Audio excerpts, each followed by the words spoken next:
Hi, 3 and 4-year-old leaders. We are preparing for November 18th. We are close to the end of our series on the promise, but I've enjoyed learning about Abraham's family and building Abraham's family. As we continue today, we are going to look at Jacob and Leah and Rachel and God's promises to continue the lineage of Abraham to Jesus through even a tricky situation. And the tricky situation came when Jacob left because he tricked Esau. They expected him to only be gone a short time. He ended up being gone for 20 years. In those 20 years, he lived with Laban, who was a relative of Rebekah. And while he was there, he was promised to marry one of Laban's daughters. And Jacob wanted Rachel. Laban gave him Leah. And then 7 years later, he was able to marry Rachel. But God had a plan in all of that. And ultimately, I hope that kids see that God's promise, even though sometimes we do things to mess it all up, or mess up our lives, I should say. We don't mess up God's promises.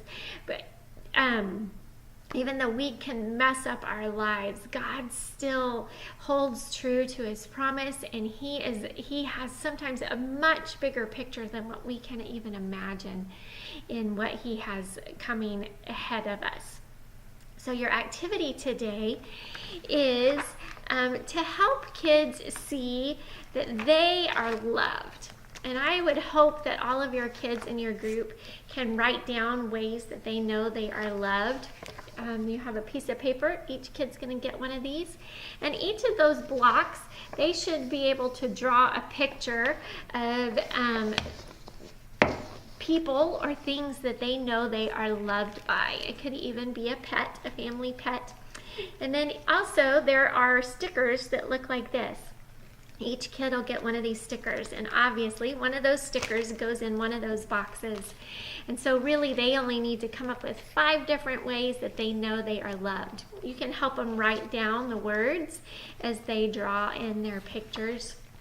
And we want kids through all of this to know that no one loves them as much as God does. That God showed his love for us when he sent Jesus to die on the cross for us and to rise again to rescue us from sin. And that we want kids to know that they matter to him. Your memory verse is, if you belong to Christ, then you are Abraham's seed and heirs according to the promise. You can pray with your kids and dismiss them. Don't forget your social activity. That's there just to help you build a relationship with kids.